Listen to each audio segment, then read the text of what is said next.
ഇനി നമ്മൾ മറ്റൊരു വാർത്തയിലേക്ക് പോവുകയാണ്. തിരുവനന്തപുരത്തേക്കാണ്. തിരുവനന്തപുരം വിഴിഞ്ഞം മുല്ലൂർ ശാന്തകുമാരി വധക്കേസിൽ 3 പ്രതികൾക്കും കോടതി വധശിക്ഷ വിധിച്ചു. കോവളം സ്വദേശി റഫീഖ ബീവി, മകൻ ഷഫീഖ്, കൂടെ താമസിച്ചിരുന്ന പാലക്കാട് സ്വദേശി അൽ അമീൻ എന്നിവർക്കാണ് നെയ്യാറ്റിൻകര അഡീഷണൽ സെഷൻസ് കോടതി വധശിക്ഷ വിധിച്ചത്. കേസിലെ 3 പ്രതികളും കുറ്റക്കാരാണ് എന്ന് കോടതി കഴിഞ്ഞ ആഴ്ച കണ്ടെത്തിയിരുന്നു. വി വിനോദാണ് വാർത്തയുടെ വിശദാംശങ്ങളുമായി ചേരുന്നത്.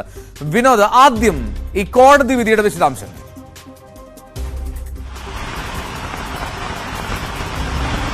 എന്തോ 2022 ഈ കേസിന് ആസ്പദമായ സംഭവം നടക്കുന്നത്.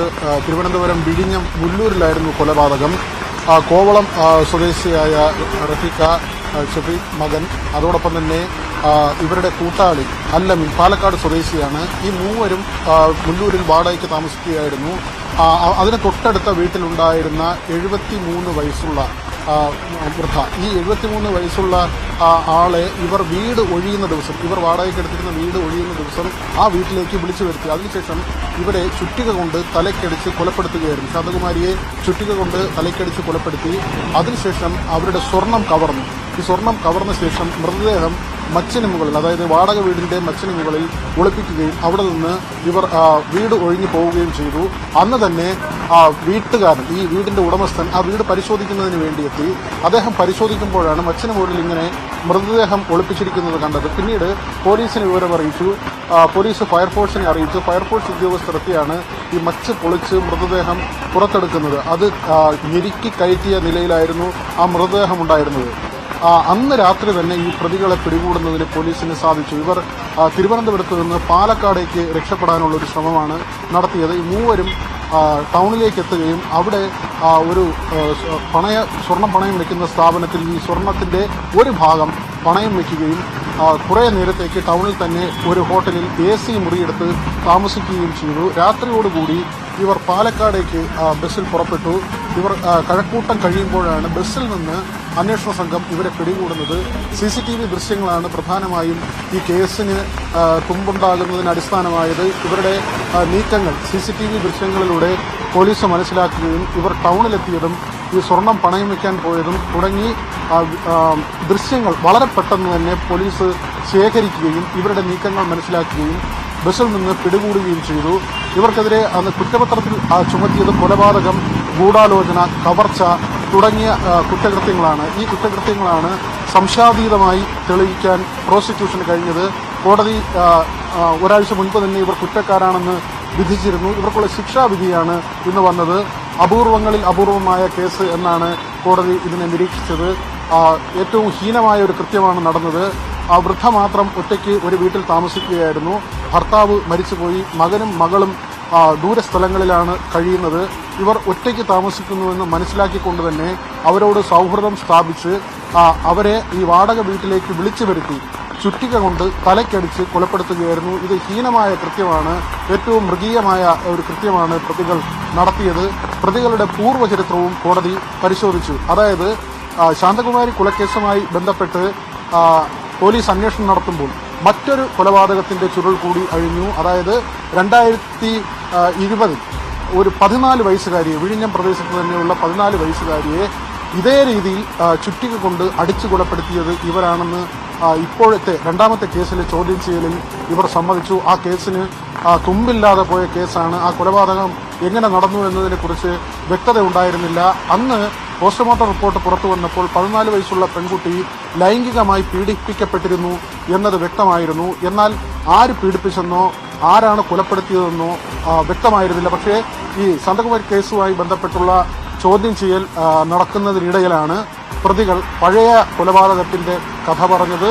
അവർ 3 പേരും ഉൾപ്പെട്ട് തന്നെയാണ് കൊലപാതകം നടത്തിയത്. മാത്രവുമല്ല, ഇവർ നേരത്തെ തന്നെ പോക്സോ കേസുകളിൽ ഉൾപ്പെടെ ഈ 3 പേരും ഉൾപ്പെട്ടിട്ടുള്ള ആളുകളാണ്. ഇവർക്കെതിരെ കവർച്ച, അതുപോലെ തന്നെ ഈ പ്രായപൂർത്തിയാകാത്ത കുഞ്ഞുങ്ങളെ പീഡിപ്പിച്ചത് അടക്കമുള്ള കേസുകൾ ഈ 3 നേരത്തെ തന്നെ രജിസ്റ്റർ ചെയ്തിട്ടുണ്ട്. ഇവരുടെ ഒരു പൂർവ്വചരിത്രം കൂടി മനസ്സിലാക്കിക്കൊണ്ടാണ് കോടതി ഇപ്പോൾ ഇവർക്ക് 3 പേർക്കും തൂക്കുകയർ വിധിച്ചിരിക്കുന്നത്. ഈ സമീപകാലത്തെ കേസുകളുടെ ഒരു ചരിത്രം പരിശോധിക്കുമ്പോൾ എല്ലാ പ്രതികൾക്കും തൂക്കുകയർ കിട്ടുന്നു. അത് സെഷൻസ് കോടതിയിൽ നിന്ന്, നെയ്യാറ്റിൻകര അഡീഷണൽ സെഷൻസ് കോടതിയുടെ വിധിയാണ്. ആ വിധിയിലാണ് ഇപ്പോൾ 3 പേർക്കും വധശിക്ഷ നൽകിക്കൊണ്ടുള്ള കോടതിയുടെ ഉത്തരവ് ഉണ്ടായിരിക്കുന്നത്. എൽദോ. ഇവരുടെ ഒരു ക്രിമിനൽ പശ്ചാത്തലം, ബാക്ക്ഗ്രൗണ്ട് അത് മോശമാണ് എന്നുള്ള തിരിച്ചറിവ് കൂടി കേസിൽ നിർണായകമായെന്ന് തോന്നുന്നു. ഈ 14 വയസ്സുകാരുടെ മരണം അത് തെളിയിക്കപ്പെടാതെ കിടക്കുകയായിരുന്നു കോവളം പോലീസിന്റെ അന്വേഷണത്തിൽ. ആ കേസിന്റെ കൂടി വിവരം കൂടിയാണ് ചുരുളഴിഞ്ഞത് ഇവരെ ചോദ്യം ചെയ്തത് വഴി. വിനോദ്, അതിനു മുമ്പ് ഇവർ ഈ കൊലപാതകം നടത്തി ഈ ശാന്തകുമാരുടെ മൃതദേഹം വീടിന് തന്നെ മച്ചിന് മുകളിൽ വച്ച ശേഷം രക്ഷപ്പെടുന്നു. ഈ വളരെ പെട്ടെന്ന് തന്നെ ഇവർ രക്ഷപ്പെടുന്നതിന് മുമ്പ് തന്നെ ഇവരിലേക്ക് എത്തിയത് എങ്ങനെയാണ്? അന്നേ ദിവസം തന്നെയായിരുന്നു അവരെ പിടികൂടുന്നത്.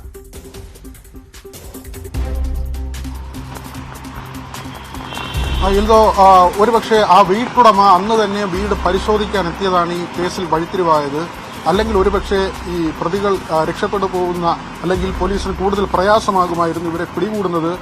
പക്ഷേ ഈ വീട് വാടകയ്ക്ക് അവർ താമസിക്കുകയും ആ വീട് ഒഴിയുകയും ചെയ്യുന്ന ദിവസം അതിനു മുൻപ് തന്നെ ഈ വയോധികയുമായി വീടിനടുത്തുള്ള വയോധികയുമായി ഇവർ ബന്ധം സ്ഥാപിച്ചിരുന്നു. ഇവർ ധാരാളം സ്വർണം ധരിക്കുന്ന ശീലത്തിലുള്ള ആളാണ്. ഇത് മനസ്സിലാക്കി തന്നെയാണ് ഇവർ സൗഹൃദം സ്ഥാപിച്ചത്. മാത്രമല്ല റഫീഖ പിന്നീട് ഈ വീട് ഒഴിയുന്നതിന്റെ ഭാഗമായി ഇവരെ വീട്ടിലേക്ക് ക്ഷണിക്കുകയായിരുന്നു. ഇവർ അവിടേക്ക് എത്തുകയും ചെയ്തു. സാധാരണ നിലയിൽ വളരെ സൗഹൃദമായി പോകുന്ന വീട്ടുകാരാണ്, തൊട്ടടുത്തടുത്ത വീട്ടുകാരാണ്. റഫീഖയും മറ്റു 2 വീടും മകനും ഈ കൂട്ടാളിയും വാടകയ്ക്ക് താമസിക്കുന്നതാണ്. ഇവർ കോവളം സ്വദേശികളാണ്. അല്ലമീനാകട്ടെ പാലക്കാട് സ്വദേശിയാണ്.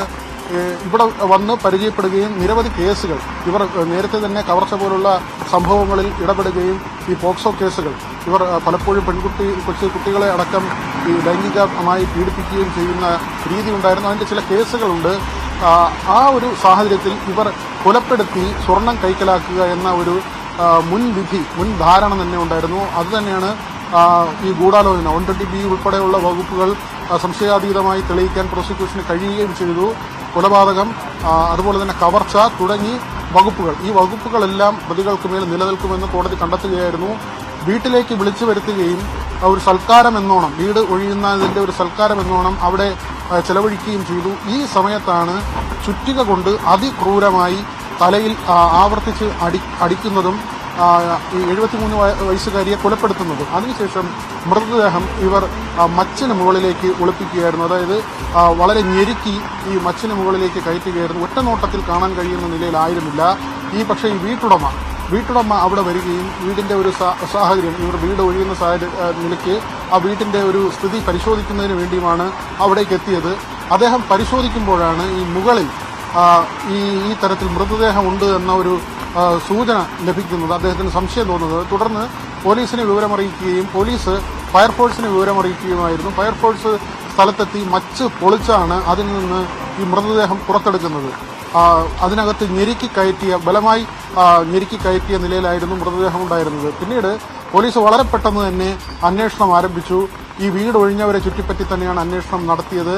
അതിലാണ് CCTV ദൃശ്യങ്ങൾ വളരെ നിർണായകമായത്. ഇവർ ഈ അപഹരിച്ച സ്വർണത്തിൽ ഒരു ഭാഗം പണയം വയ്ക്കാൻ അവർ എടുക്കുകയായിരുന്നു. പണയം വയ്ക്കുകയും ആ പണം ഉപയോഗിച്ച് ടൗണിൽ തന്നെ ഒരു ഹോട്ടലിൽ AC റൂം എടുക്കുകയും അവിടെ ചെലവഴിക്കുകയും ചെയ്തു. രാത്രിയോടുകൂടി പാലക്കാട്ടേക്ക് പോകാനായിരുന്നു ഇവരുടെ പദ്ധതി. അതനുസരിച്ച് ഇവർ തിരുവനന്തപുരത്ത് നിന്ന് ബസ്സിൽ കയറി കഴക്കൂട്ടം കഴിയുമ്പോഴേക്കും അന്വേഷണ സംഘം ഇവരെ തിരഞ്ഞു എത്തുകയും ബസ്സിൽ നിന്ന് പിടികൂടുകയുമായിരുന്നു. ഇങ്ങനെയാണ് ഈ കുറ്റവാളികൾ വളരെ പെട്ടെന്ന് തന്നെ പോലീസിന്റെ പിടിയിലാകുന്നത്. അവിടെ മുതലാണ് മറ്റൊരു കേസിന്റെ തുമ്പുകൂടി ലഭിക്കുന്നത്. ഇവർ തന്നെ 14 വയസ്സുള്ള മറ്റൊരു കുഞ്ഞിനെ ലൈംഗികമായി പീഡിപ്പിച്ച് ഇതേ രീതിയിൽ ചുറ്റിക കൊണ്ട് തലയ്ക്കടിച്ച് കൊലപ്പെടുത്തി എന്ന കേസ് തെളിയുന്നത്. അതും മുല്ലൂരാണ്. ഈ കൊലപാതകം നടന്നതിന്റെ അടുത്ത് തന്നെയാണ്. പക്ഷേ ആ കേസിൽ പ്രതികൾ ആരെന്ന് കണ്ടെത്താൻ പോലീസിന് സാധിച്ചിരുന്നില്ല. കാരണം ഇവരുടെ സാന്നിധ്യം സംബന്ധിച്ച് വലിയ തെളിവുകൾ ആ കേസിൽ ഉണ്ടായിരുന്നില്ല. പക്ഷേ ചോദ്യം ചെയ്യലിൽ ഇവർ ആ കുറ്റം സമ്മതിക്കുകയായിരുന്നു. തുടർന്ന് ആ കേസിലും ഇവരെ പ്രതികളാക്കി. ഇപ്പോൾ ആ കേസിന്റെ വിചാരണ നടക്കുകയാണ്. അതിനിടയിലാണ് ഈ രണ്ടാമത്തെ കേസിൽ 3 പേർക്കും വധശിക്ഷ ലഭിക്കുന്നത്. എൽദോ. ഓക്കെ, എന്തായാലും വിഴിഞ്ഞം മുല്ലൂർ ശാന്തകുമാരി വധക്കേസിലാണ് 3 പ്രതികൾക്കും വധശിക്ഷ വിധിച്ചിരിക്കുന്നത്. കോണം സ്വദേശി റഫീഖ് ഹബീബി, മകൻ ഷഫീഖ്, കൂടെ ഉണ്ടായിരുന്ന പാലക്കാട് സ്വദേശി അല്ലമീൻ എന്നിവർക്കാണ് ഇപ്പോൾ നെയ്യാറ്റിൻകര അഡീഷണൽ സെഷൻസ് കോടതി വധശിക്ഷ വിധിച്ചത്. വിവരങ്ങളാണ് BV വിനോദ് പങ്കുവച്ചത് തിരുവനന്തപുരത്ത് നിന്ന്.